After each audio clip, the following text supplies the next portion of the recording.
Hello, everyone. Welcome to our talk about LLMs, GraphQL, and MCP, a blueprint for scalable AI tooling. So we've heard a lot about MCP already, but I think with our talk, we want to aim at introducing a bit of the fundamentals, get some intuition, and maybe provide some insights on observability and validation, because I think there's a lot that needs to be done in this approach. So I'm Thor, I'm an ML software engineer, and I'm here with Erik. We're collaborating on this talk. Erik is also a software engineer and open source maintainer.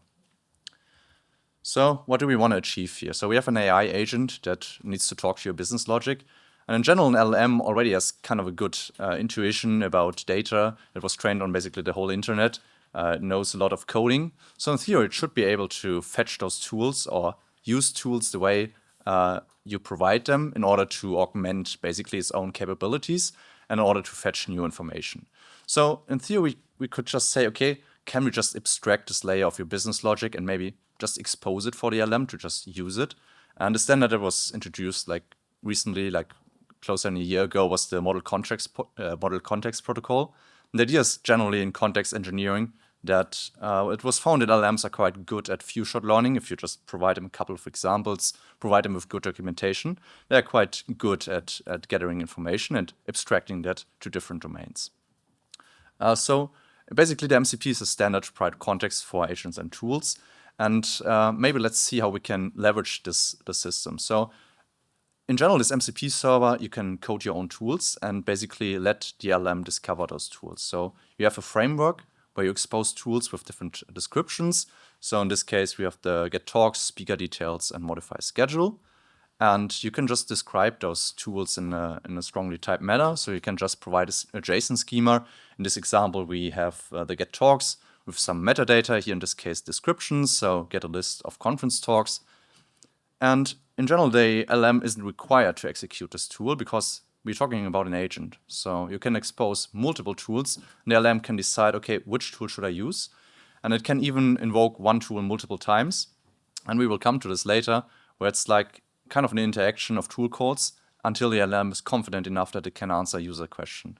So the engineering is really, how can we provoke this, or how can we improve this tool calling functionality to get the best results? And we'll dive into some ideas later on. So you can also get strongly typed input. For example, if you have a type string here, that's a conference, that's a required argument. You can also specify enums, etc. So you can really provide rich, strongly typed inputs here. So let's say the user has a question. So he asks, okay, what talks are at the conference? The LLM just knows during this discovery process, it gets all the tools that are available, and it can decide which tool to use and just query the input arguments, which communicates then to your business logic and then gets either structured or unstructured output, or in any case, a good documented error message. And for these error messages, it's really critical to give good descriptions, because the LLM can then retry and gather more insights if it formulated the wrong query, for example. So this should translate to GraphQL, right? Yeah, I think we've already heard a couple of buzzwords the people in the GraphQL community should know, which is, for example, strongly typed, right? The MCP server provides you with a static contract between input and outputs to expect. And let me first just start by drawing an analogy. And this is a picture that many of you probably have seen when you started doing GraphQL. You have your kind of clients to your data, to your business logic. And what many organizations have been doing before GraphQL is to have a couple of backend for front ends that interface with your business logic and with your data in a way to aggregate views for clients exactly the way they are necessary. For example, for a web app or for a mobile app. And I like to think of an MCP server as just one other interface to your business logic, right? In order to enable AI agents to interface with all of the mutations and the methods you provide. Now in GraphQL, we all said, okay, we do not want to have a backend for front end for each of the clients we have, but instead we want to utilize the strengths of GraphQL, right? A unified data access layer with strong typing, strong guarantees that we all love and like to use in all of our clients. And naturally, for MCP, this talk today should show you how to leverage some of those capabilities, in particular how to integrate these MCP servers with your GraphQL API, so you don't have to work with the old backend for front-end pattern and reuse some logic as before. So let's get right into that. Look at our MCP server again. We have a couple of tools and Thore has already shown you the tool descriptions here. And you can see that the input schema and the description are very well translatable into GraphQL operations. Even the names of the tools we chose here are very similar to GraphQL operations you might have seen in frontends before. And for those simple use cases, a GraphQL operation could look something like this. You can see it's a query to get the conference talks. It has a fixed input by the conference variable that is of type string. This variable is validated later on, so it's guaranteed to have the correct form. And then below that is a GraphQL query, which also, again, can be translated into an output schema in the JSON schema form that MCP requires. So we can basically infer all of the properties required by an MCP server just from a GraphQL operation. And even the description, we could use, for example, an LLM to generate the descriptions, so we don't have to write them ourselves when the LLM is informed by the schema. Right, same goes for mutations as well. See, for example, this mutation to modify the conference schedule. Again, you have a fixed set of inputs, a couple of input variables, and you can translate them into JSON schema for the MCP tool inputs in order for your AI agent to be able to use them. Right, and this brings us to the first approach of doing MCP together with your GraphQL server, and we call that the predefined operations approach. And in this approach, the MCP server is basically just a client to your GraphQL API that is exposed. And in this approach, you expose operations as tools. There's a couple of tools out there to automatically do this mapping for you. Thore will talk about that in a second. And the big advantage of this approach is very predictable and consistent behavior. You always get the same input and you get the same output, so you know what to expect, at least from the MCP side, and your agent gets to work with the same set of tools every time it opens the server. But if you think about this, it's a very static approach, right? You need to think about which operations might come in, which operations do you need to use, and which operations might be handy for your MCP server. Some use cases, you want to be more flexible. Maybe you need different information. You need some fields that weren't present before, and you need them on the operation, which is another problem, right? So some typical problems of that GraphQL solve also apply to MCP servers, like underfetching or overfetching. For example, underfetching, you get a list of conference talks, and you actually wanted the speaker addresses of all of the talks to send the speaker a gift home, but you don't have the addresses. So now the agent has to fetch two queries. And this is something you want to avoid, right? Because the more operations an AI agent has to plan, the higher the chance of failure, right? The more operations there are, each time something can go wrong, or you actually just hit the tool limit of your current agent setup. The same goes for overfetching on the other side. Say you have a list of items and you only care about a single field. If you have a fixed defined operation, then you might have multiple fields, but you pay for all of the context you're adding that you do not need for this particular operation, because it's still sent by the MCP server and you have to process it in context. And Thore is going to talk about some other use cases or some other approaches to alleviate these problems now. Yes, thanks, Erik. So one more of a naive approach would be, okay, let's just dump the full schema into the LLM context window, and the LLM should know all the types, can directly execute the query by itself. This has some limitations. However, we still wanted to include this approach to see what would be the maximum capability an LLM could reach in this case. And we will later see some demo cases of it. So that's like the maximum visibility by dynamic query formulation. So obviously, this doesn't scale for large-scale production because, for example, for GitLab, the GitLab schema is 500,000 tokens. So this vastly exceeds most of the context limits that an LLM has. And that was found also if you scale the context infinitely, basically deteriorates accuracy, and this needle in a haystack, it becomes more and more harder to find the types that are needed. So can we just improve this and just do introspection as needed? So what if we just define like two tools, like one just introspects the types that are needed, and the other is just the direct query formulation. So the LLM can decide, okay, I just need only the types that are really needed to build a query, and can recursively do this, like fetch enough types until it's confident enough to just build the query. We just discover types on demand. It's basically a tool where you can search for all the types that are needed, and the LLM again can flexibly generate the query as needed. So this approach in theory should be able to answer lots of user questions. However, again, we have lots of tool invocations and a higher latency introduced by lots of back and forth that is needed here. So one idea to improve this is you can introduce this recursive depth parameter where you say, okay, let's not just fetch the types at the highest level, but maybe go a bit deeper and say, okay, we need to fetch at deeper levels to get more information in this context. But again, this is kind of like a hyperparameter you would set beforehand. So that is also something you would need to adjust or tune based on the schema that you have at hand. But it would be one thing to improve the latency that would be added by invoking multiple tool fetches that we have. So we tested the two available most common MCP servers, so the Apollo MCP and the MCP GraphQL on all of these three approaches. And at the time that we tested it, not all of those methods were available, so we wrote our own Rust-based GraphQL MCP server and just wrote some benchmarking framework around it and just see how does the observability and the validation of these three approaches would work. So we built a test data set on easy, hard, and adversarial questions on the space devs. That's an Apollo schema. And the idea was with this adversary category, okay, it's like really hard to work with LLMs if you have like prompt injection, for example, where you have a whole other attack surface again, where users can just prompt basically everything or try to exploit different tools.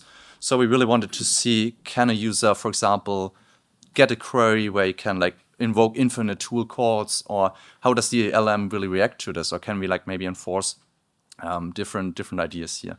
So we then, we tracked those tool invocations, the token usage, latency, and accuracy across these three categories on this data set. So these are like around 100 questions here that we have per category. And so for these easy questions, we can basically see that we don't have mostly any tool call invocations at all. We just defined two predefined tools.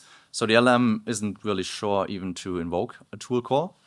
And what we also noticed was that the LLM already has a lot of pre-trained knowledge. So for example, on this use case, if you just ask, okay, what does NASA stand for? This is something the LLM already knows and doesn't need to require to do a tool call. But in your specific domain knowledge, on your specific business logic, it might be that you have a conflicting like name resolution that's not like resolved by the pre-trained knowledge. So we really need to like tune those tools to account for this and to specify, okay, when is the use case that's needed or add the specific context for that.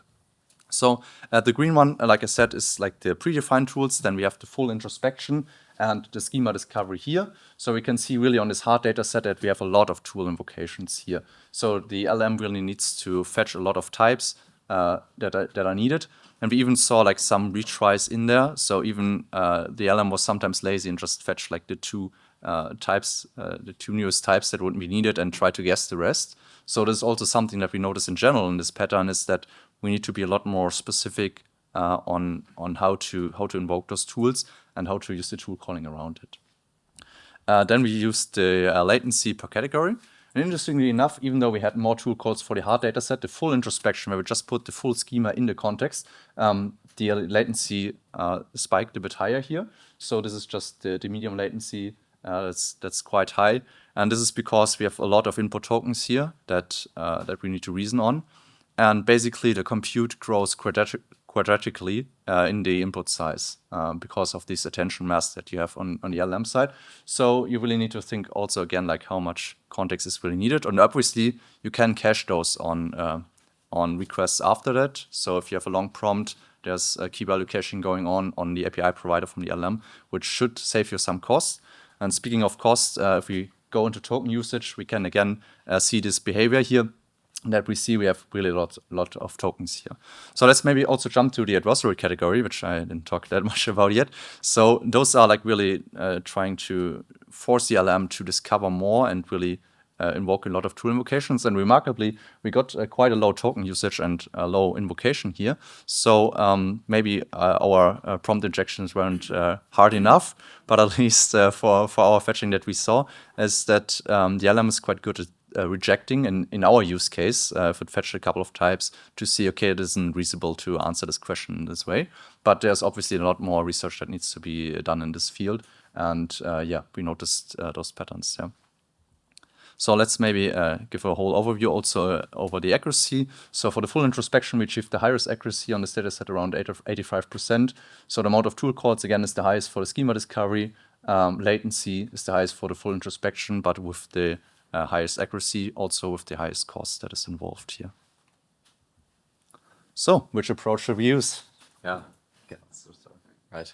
So it would be great if we could stand here today and say, use this approach for all of your problems, but apparently we're not there yet, sadly. And it's really depending on the use case you currently have at hand for your next MCP project.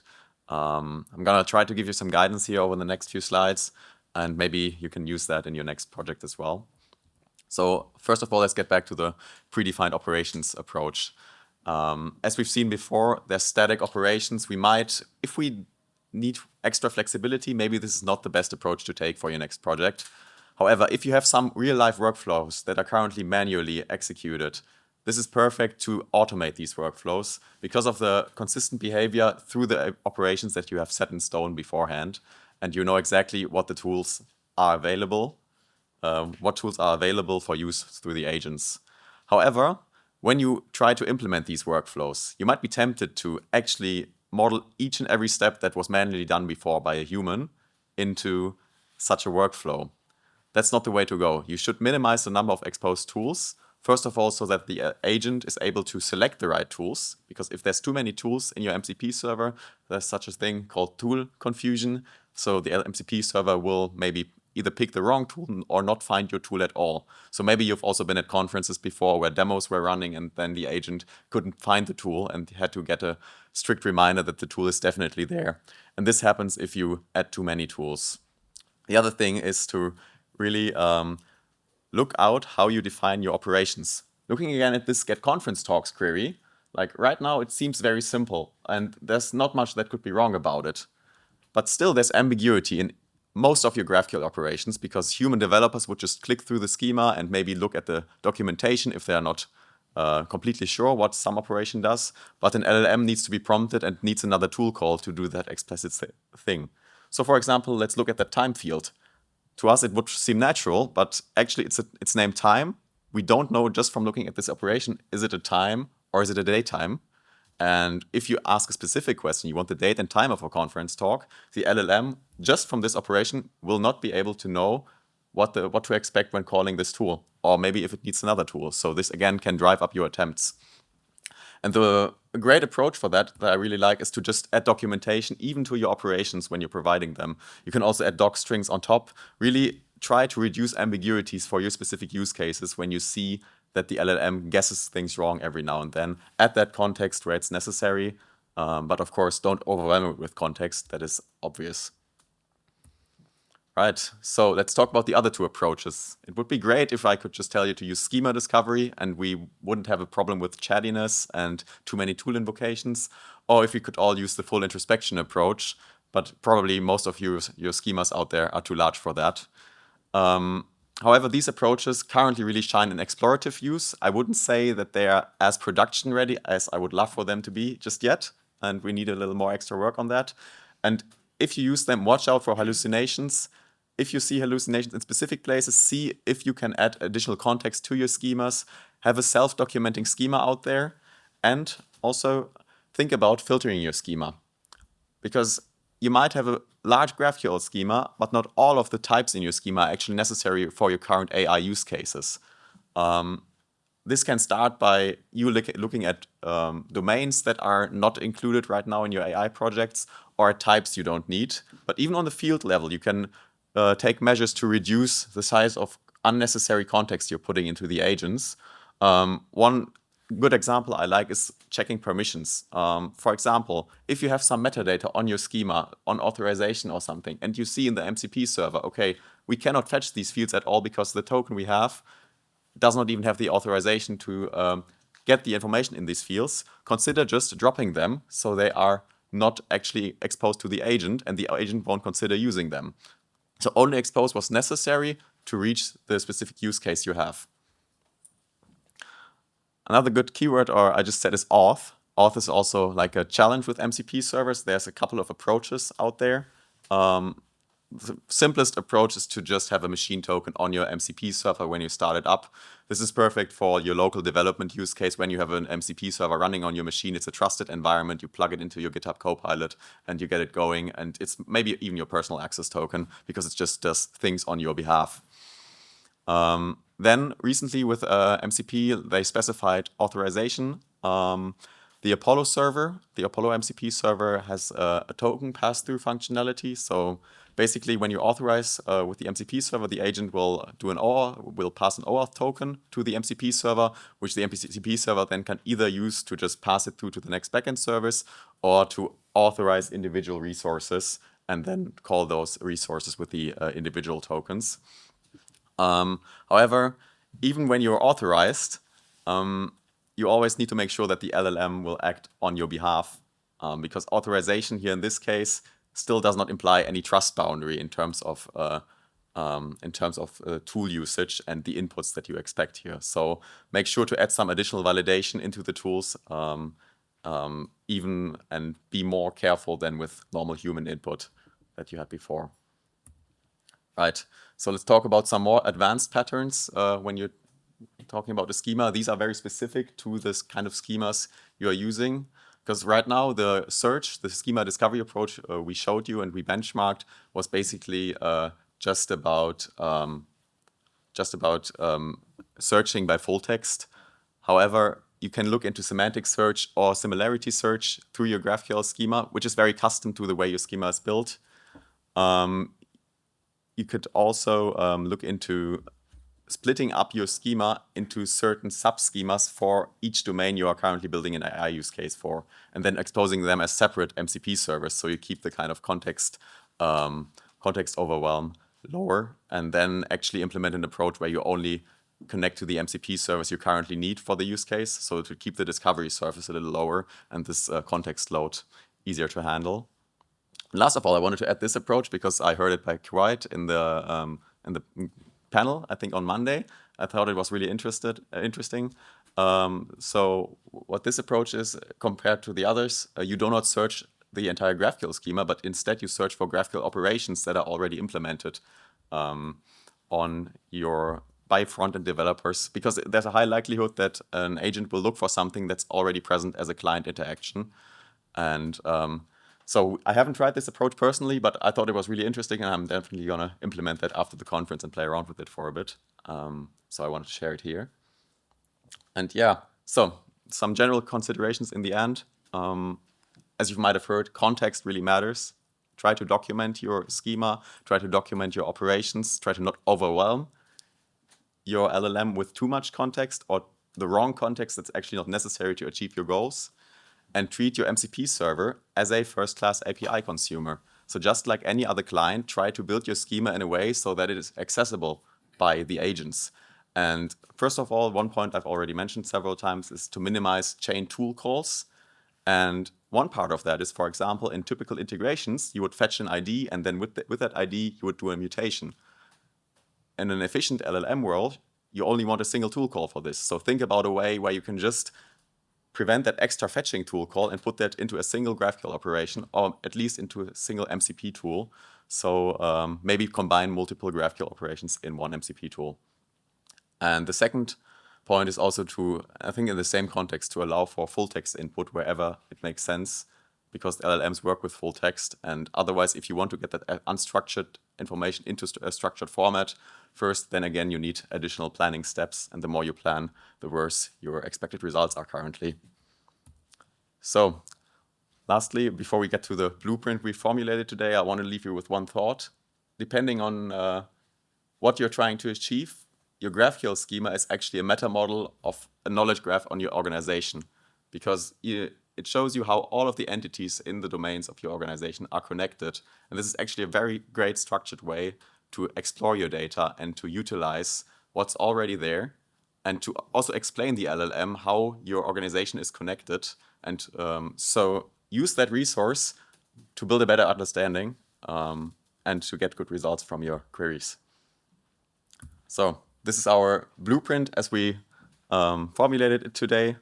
As I talked about, if you're starting out with a predefined workflow, my first recommendation is to try out the predefined operations approach. If not, and you require some sort of flexibility, then this should be a yes over here. But if there's less than 40 operations, again, try to go with the predefined operations approach. I'm choosing 40, but actually I would be comfortable with much less tools. This is just a limit that some of the agents out there impose. However, if you require some flexibility, you want to do an explorative use case, if you have a small schema, try the full introspection before you go into schema discovery. Because if you start going into schema discovery, you will hit the limits of chattiness of the agent very soon. And you might need to look into things like semantic search, generating schemas out of your schema, and all of the other advanced patterns I've been talking about before. And in any approach, don't forget to add your schema annotations and doc strings. Right, so that's it from us today. I hope you enjoyed the talk, and you can find us on LinkedIn. We also have the benchmark online here, so if you have any questions, feel free to reach out. We'll be around for the end of the conference.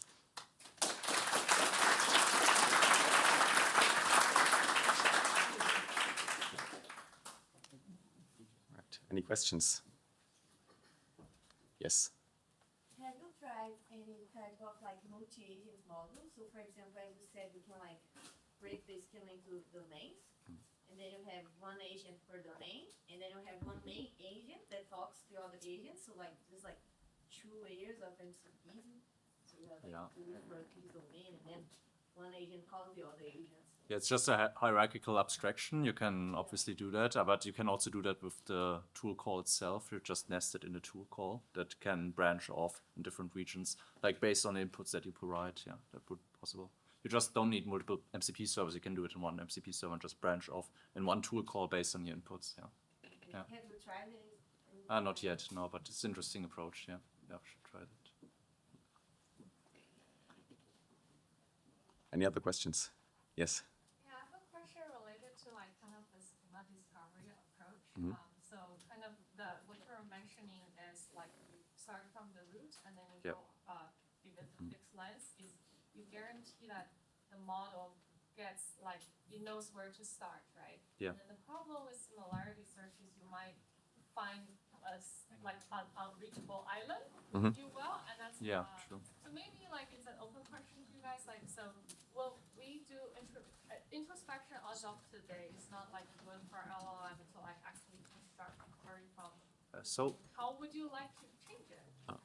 So actually, the LLM only discovers the types as needed because we provide the query at first, and it then discovers from the query those types that are needed. So it doesn't like fetch islands by itself. So it has a reason to fetch those types in the first place. So it just doesn't randomly fetch any types that are not needed.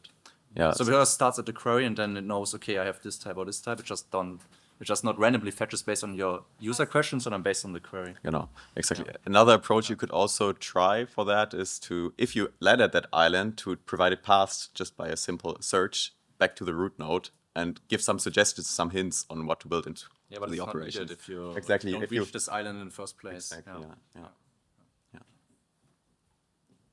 Any other questions?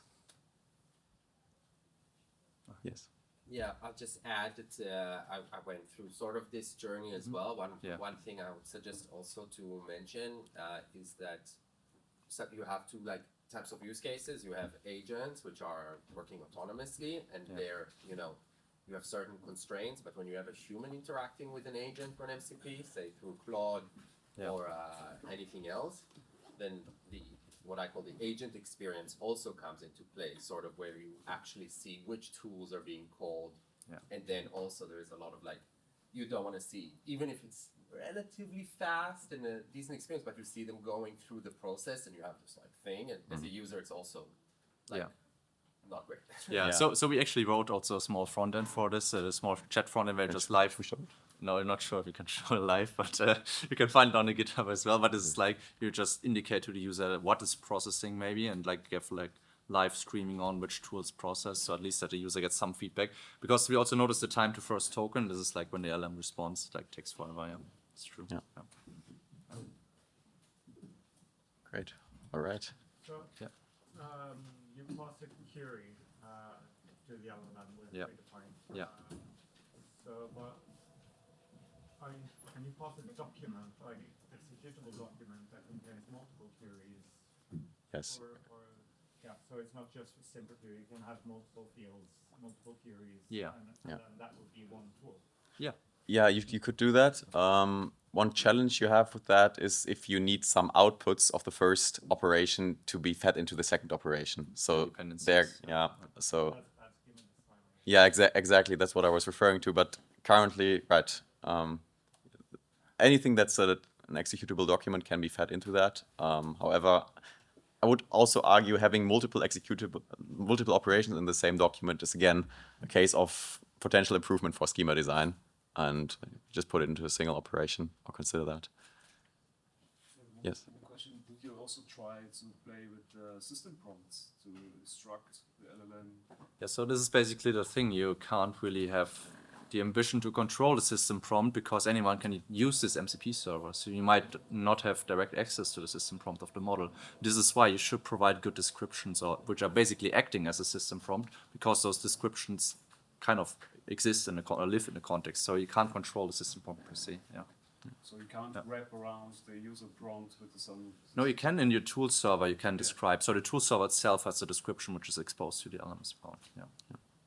So you, So it's kind of in the context similar to. unless you build your own agent where you then. Yeah, exactly. Then you have full control. Yeah. All right, I think we're at time or a bit over time. So if you have any further questions, see us around and enjoy the rest of the conference. Yeah. Thank you so much.